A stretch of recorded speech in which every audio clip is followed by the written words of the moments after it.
ये बिल्कुल गलतफहमी में जी रहे हैं। गुजरात में कोई भी डिसीजन नहीं हो सकता जब तक मोदी और अमित शाह की उसमें सहमति शामिल ना हो। तो ऐसा नहीं है कि ऐसे ही हो गया, वो ऐसे ही रिलीज़ हो गए।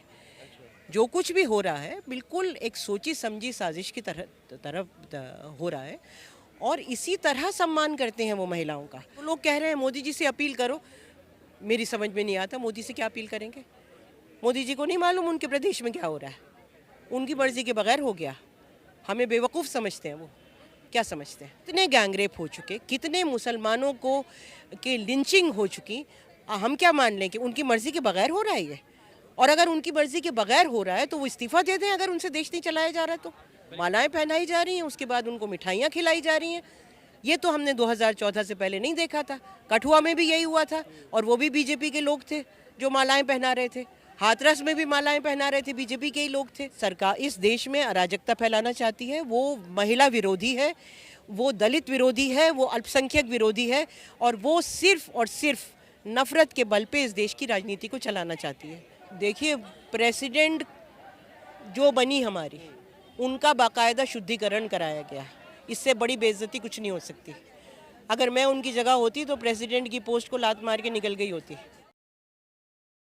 नमस्कार, आपके साथ मैं हूं आकिल रज़ा। जंतर मंतर पर इस वक्त हम मौजूद हैं। मेरे पीछे आप बैनर ये देख सकते हैं।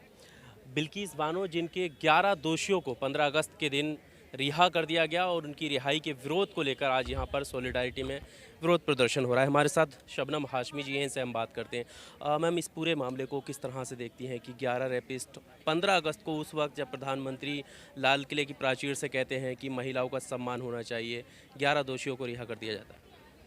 उनके सम्मान करने का यही तरीका है।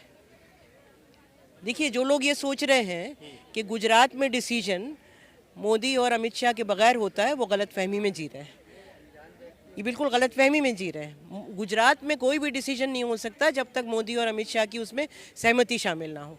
तो ऐसा नहीं है कि ऐसे ही हो गया, वो ऐसे ही रिलीज़ हो गए। जो कुछ भी हो रहा है बिल्कुल एक सोची समझी साजिश की तरफ हो रहा है और इसी तरह सम्मान करते हैं वो महिलाओं का। 2002 ऐसे ही नहीं हुआ था। 2002 में जितने महिलाओं के सामूहिक बलात्कार हुए हैं उसकी कोई गिनती नहीं है और उसमें एक इकलौता केस जिसमें कन्विक्शन हुआ, उसको आप 15 अगस्त को उन सबको रिहा कर देते हैं। ये एक बहुत बड़ा संदेश दे रहे हैं इस देश की महिलाओं को, इस देश की औरतों को, इस देश में उन लोगों को जो इन सारी चीज़ों के खिलाफ अपनी आवाज़ उठा रहे हैं। उनके लिए एक बहुत बड़ा संदेश है कि ये इस देश की रियलिटी अब यही है और हमें उम्मीद अब किसी से नहीं है। सुप्रीम कोर्ट के अलावा हमें किसी से उम्मीद नहीं है। कोर्ट्स में अभी भी, हालांकि सुप्रीम कोर्ट ने ऐसे बहुत सारे फैसले किए हैं रिसेंटली, तीस्ता का ही फैसला है जिससे हमें बहुत आपत्ति है, लेकिन उसके बावजूद हम सुप्रीम कोर्ट और हाई कोर्ट्स पे अपना जो भरोसा है वो छोड़ना नहीं चाहते। लेकिन इस सरकार से कोई उम्मीद नहीं है। जो लोग कह रहे हैं मोदी जी से अपील करो, मेरी समझ में नहीं आता मोदी से क्या अपील करेंगे। मोदी जी को नहीं मालूम उनके प्रदेश में क्या हो रहा है, उनकी मर्जी के बगैर हो गया। हमें बेवकूफ़ समझते हैं वो, क्या समझते हैं। क्या उनके इशारों पर ये सब कुछ हुआ है? नहीं नहीं, मोदी और अमित शाह के बगैर गुजरात में कुछ होता ही नहीं है सर। कोई आज की बात है? वो प्रधानमंत्री हैं, वो गुजरात के मुख्यमंत्री रह चुके हैं इतने सालों से। देश में जो कुछ हो रहा है जब से उन्होंने कमान संभाली है 2014 से लेके आज तक, कितने गैंगरेप हो चुके, कितने मुसलमानों को के लिंचिंग हो चुकी, हम क्या मान लें कि उनकी मर्जी के बगैर हो रहा है ये। और अगर उनकी मर्जी के बगैर हो रहा है तो वो इस्तीफा दे दें अगर उनसे देश नहीं चलाया जा रहा तो। पर एक कमेटी बनी जिसने ये अध्ययन किया और उसके बाद फैसला सामने आया कि हाँ, उनको रिहा कर दिया जाना चाहिए। नहीं नहीं, कमेटी क्या बनी? कमेटी में सारे बीजेपी के लोग हैं और वो जो कानून है उसमें भी कोई प्रोविज़न नहीं है कि रेप विक्टिम्स को भी छोड़ा जा रेपिस्ट को भी छोड़ा जा सकता है। उसमें ऐसा कोई प्रोविज़न नहीं है। आप और लोगों को जिन्होंने सज़ा काटी हो, 14 साल सज़ा काटी हो, कोई और जुर्म हो, उसको आप छोड़ सकते हैं। लेकिन जो रेप विक्टिम है, जो मर्डर विक्टिम है, उसको आप थोड़ी ना ऐसे छोड़ देंगे। ऐसा कोई कानून नहीं है। उस पूरी कमेटी में तो सारे बीजेपी के ही लोग थे और बाकी बीजेपी सरकार के लोग थे और उसके बाद उनको मालाएं पहनाई जा रही हैं, उसके बाद उनको मिठाइयाँ खिलाई जा रही हैं। ये तो हमने 2014 से पहले नहीं देखा था। कठुआ में भी यही हुआ था और वो भी बीजेपी के लोग थे जो मालाएं पहना रहे थे। हाथरस में भी मालाएं पहना रहे थे, बीजेपी के ही लोग थे। इनके जो रिप्रेजेंटेटिव्स हैं, जीते हुए एमएलएज हैं, वो फैला रहे थे। उनका कुछ हुआ? तो मोदी जी और अमित शाह कहीं सो गए थे जो आज वो गुजरात के लिए कुछ कर देंगे, या उनको मालूम नहीं था? 15 ही अगस्त को छोड़ा है। पर मैम, जिस तरह से ये प्रचलन चला है, दोषियों को, आरोपियों के समर्थन में रैली निकालना, दोषियों को सम्मानित करना, चाहे वो बुलंदशहर का आप देखें कि इंस्पेक्टर सुबोध कुमार के आरोपी जब जेल से बाहर आए तो उनके गले में भी माला डालकर उनका स्वागत किया गया, इससे संदेश क्या जाता है, किस तरफ हम जा रहे हैं?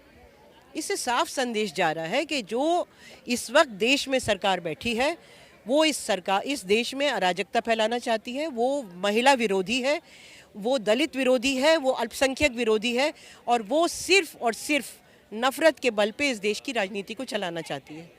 बाकी आप कोई सवाल ना पूछें, बेरोज़गारी क्यों है, गरीबी क्यों है, महंगाई इतनी क्यों हो गई, ऐसे आप कोई प्रश्न न पूछें।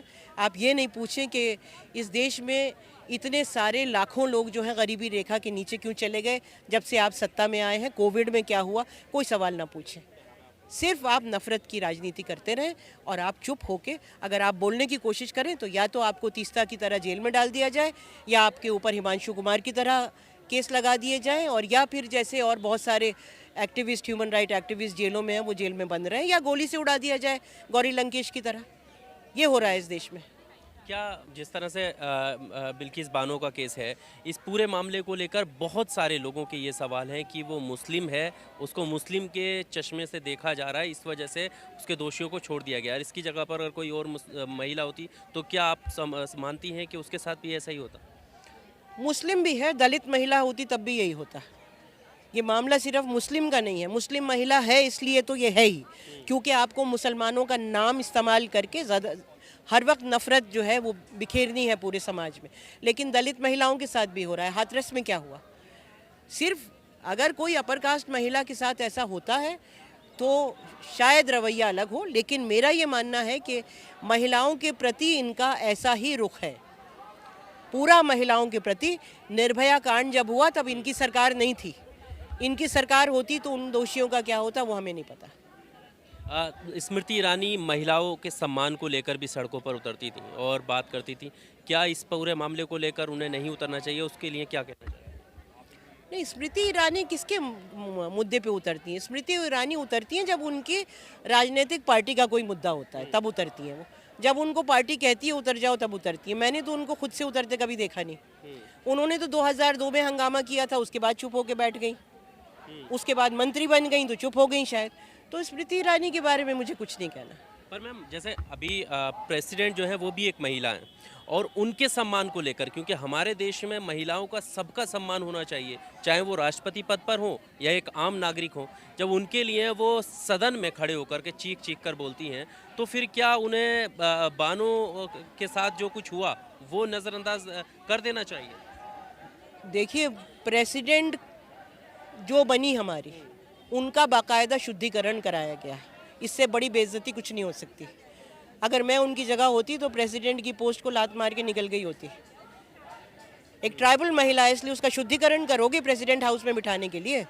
तो महिलाओं का कोई कहीं पे आप दिखा दीजिए, कहीं महिलाओं का आप खड़े हो के सिर्फ कह दें कि महिलाओं का आदर होना चाहिए, उससे आदर नहीं होता। आप कर क्या रहे हैं? कर क्या रहे हैं आप? बेटी बचाओ बेटी पढ़ाओ का आप नारा दे दें और फिर 60% पैसे को आप यूज़ कर लें उसके लिए, एडवर्टाइजमेंट के लिए, उससे ना बेटी पढ़ती है ना बेटी बचती है।